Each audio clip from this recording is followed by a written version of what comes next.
I just had to. I couldn't not when I saw this replay. Alright, welcome back, ladies and gentlemen. It is LaughNgamez here, and I'm back. This time with... I don't even know. We're on the map Pillars of Gold, and today, in the bottom left-hand side, we have got none other than Silky.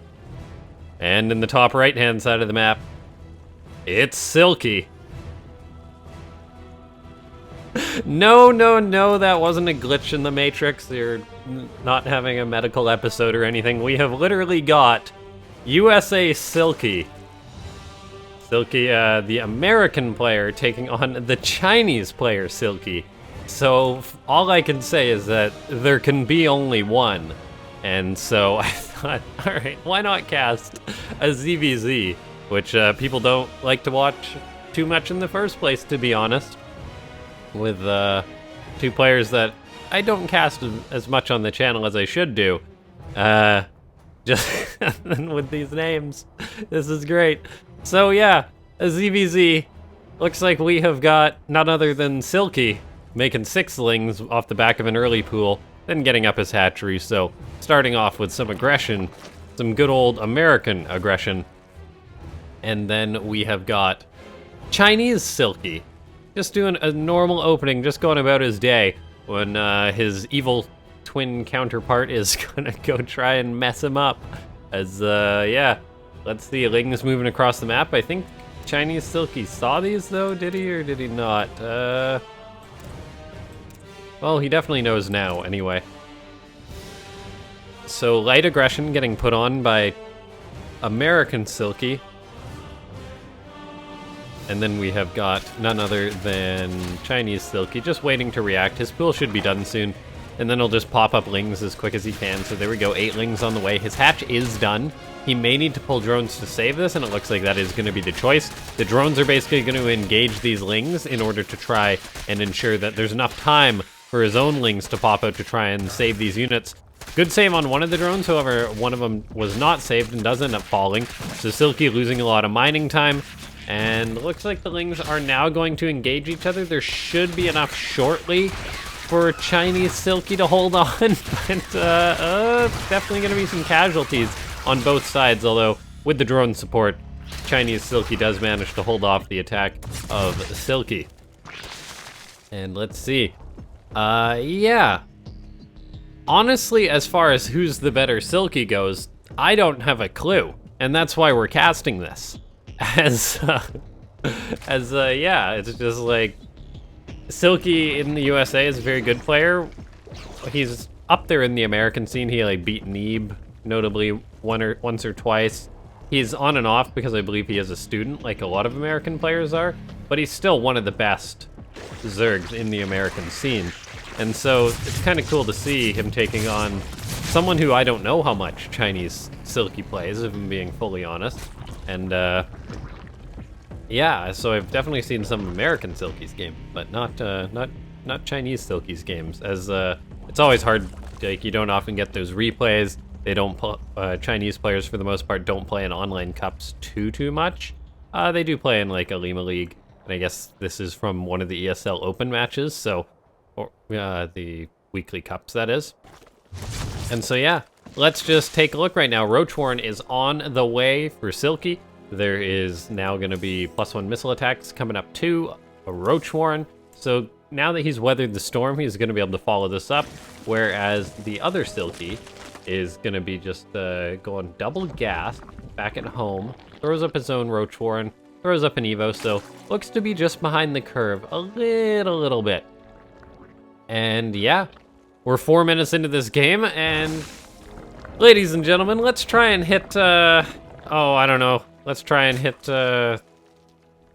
42 likes on this video. Let's do it. If we can get 42 likes on a ZvZ, I think that's just exactly what I wanted. And, now I'm just wondering, like, what other players are there in the scene that have similar IDs? Like, I know there's a Dark from South America. I'm trying to remember his exact country. The country escapes me. A Latin American Zerg called Dark.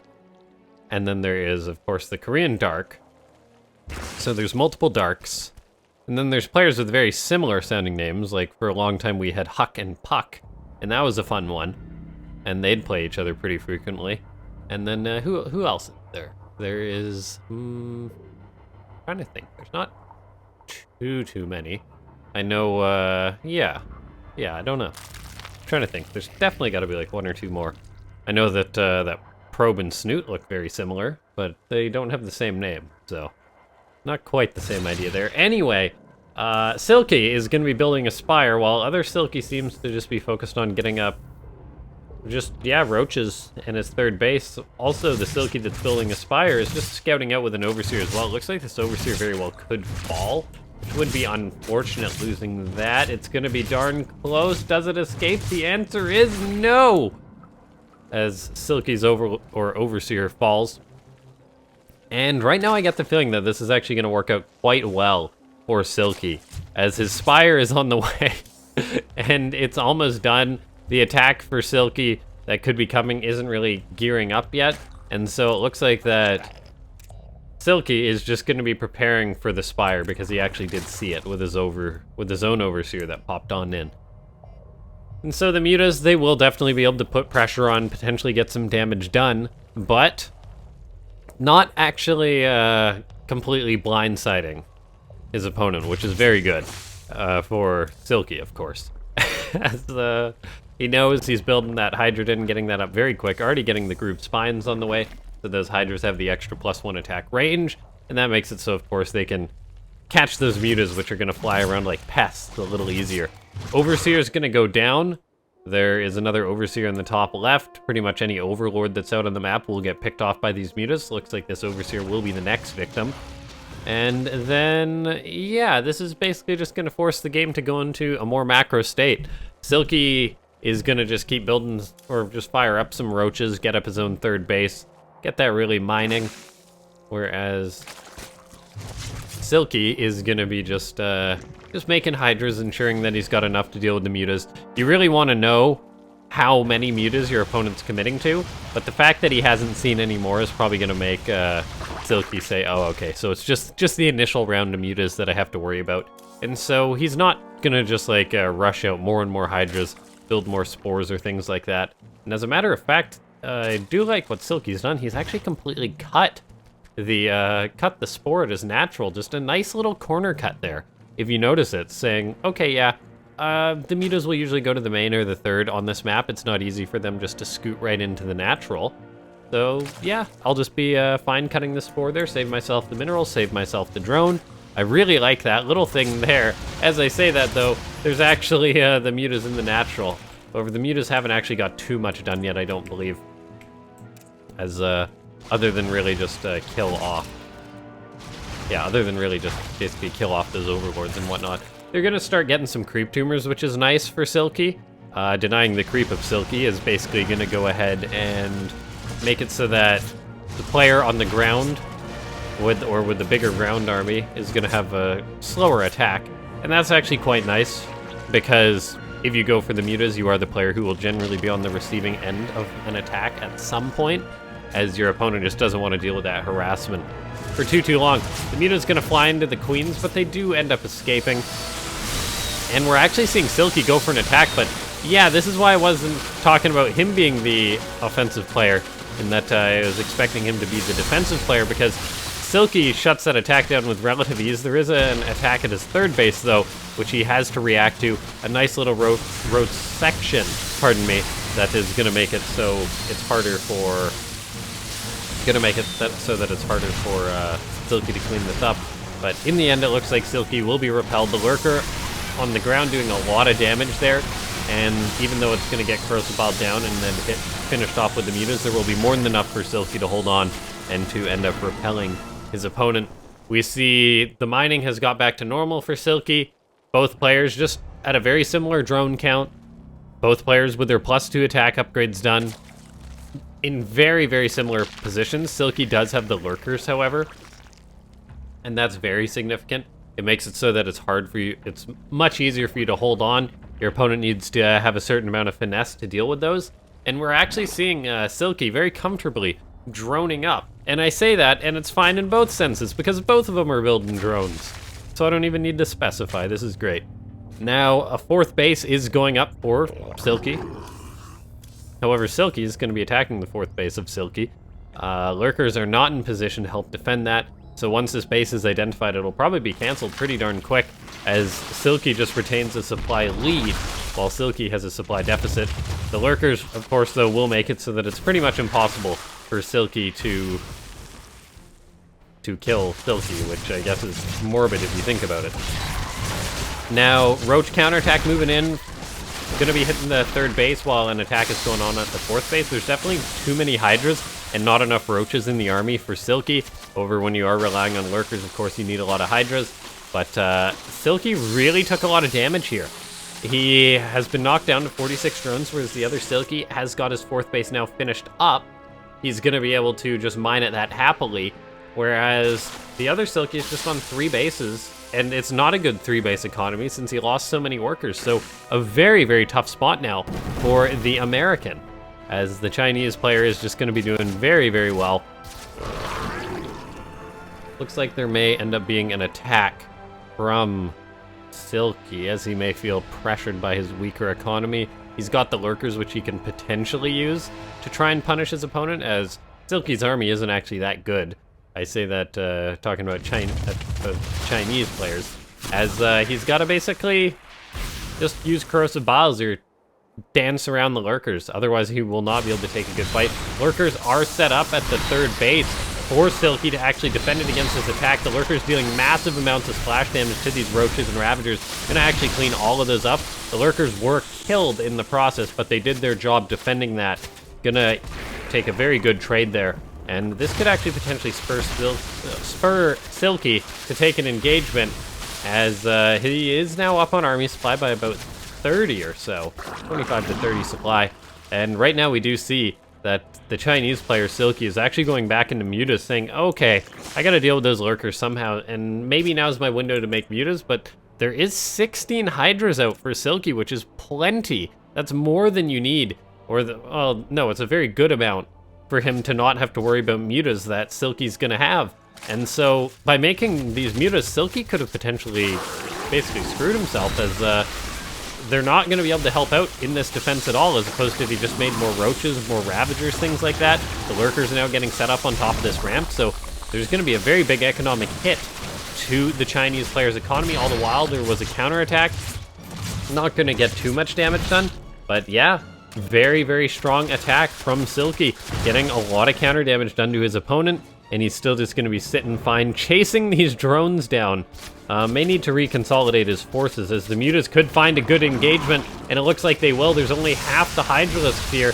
Over the Hydras, look at that, they still will actually kill off one of the mutas, so goes to show how the mutas don't always trade that well. But oh, these other Hydras getting caught is not a good thing. There's enough in the main army to push these mutas away, but that wasn't ideal for Silky. Losing Hydras to the mutas when he had enough Hydras, that was all positioning error. And so let's take a look now. Silky moving out on the map with all of his Roaches, going to be looking for a good fight. Looking for a counterattack, actually. However, Silky intercepts Silky, and take a look at this now. Vipers are on the way for the USA player. And yeah, this many Vipers could be very, very problematic, as they'll definitely help deal with the mutas. And that muta count is just going to be growing and growing, so I really, really love the choice for Vipers. Parasitic Bomb is such a good spell. Parasitic Bomb is basically the reason why players don't go mass air as often as you'd think in Starcraft 2. Okay, let's take a look right now. The muta's going to be flying into the main base. However, these Vipers are exposed. If the mutas do just dive on top of them, no Parasitic Bomb going down on top of them. Are all the Vipers going to die to this? Looks like the answer is going to be yes. A massive, massive fine for the Chinese players. Didn't even lose many mutas there at all, and he just got such a valuable pickup. If I'm not mistaken at all, the Viper is 200, so that was 800, 800. He just killed off in Vipers. They were building up energy. Silky's going to have to rebuild those. Of course, he also took economic damage to his main. There's really no drones there at all, as Silky has to transfer some back there. The fourth base is now going to be under fire. Hydras are going to be there to defend it. There's also Hydras in the main, but is there enough? Looks like the answer is yes once they all group up. But these mutas are really starting to give the Chinese, or give the American player a lot of grief.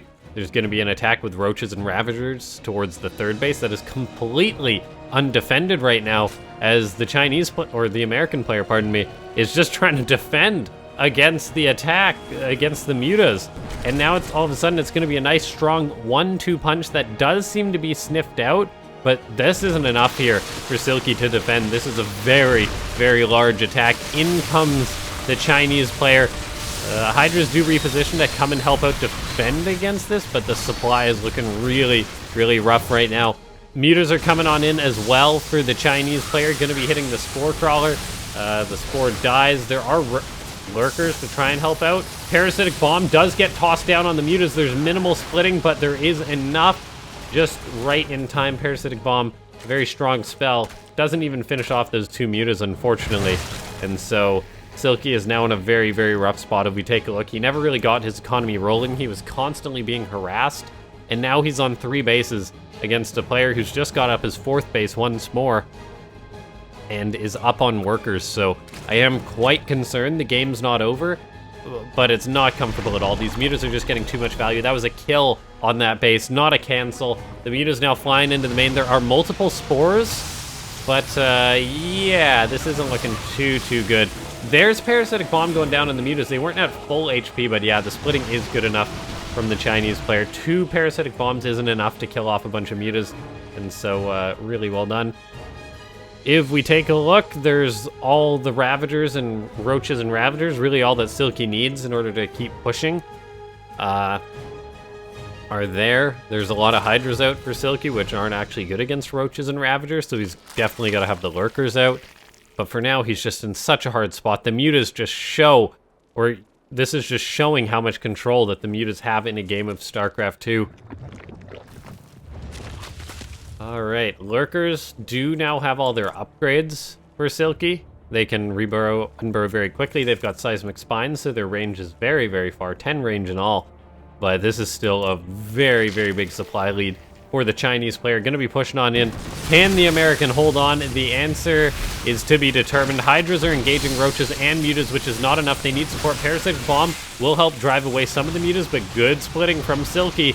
And yeah, the 4th base is going to go down. It's going to be canceled once more. The Hydras on their own can't fight Roaches. And then when there's mutas and Roaches, they don't stand a chance.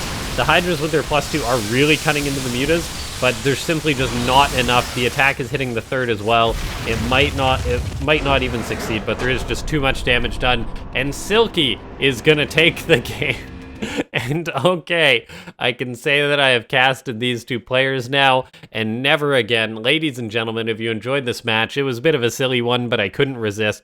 So go ahead, hit that like button, subscribe to the channel, join the Discord, which is linked in the description to this video, and if you do want to become a member, that's also linked down there, or you can use the join button. My name is LaughNgamez. I'll see you next time. Thanks so much for watching.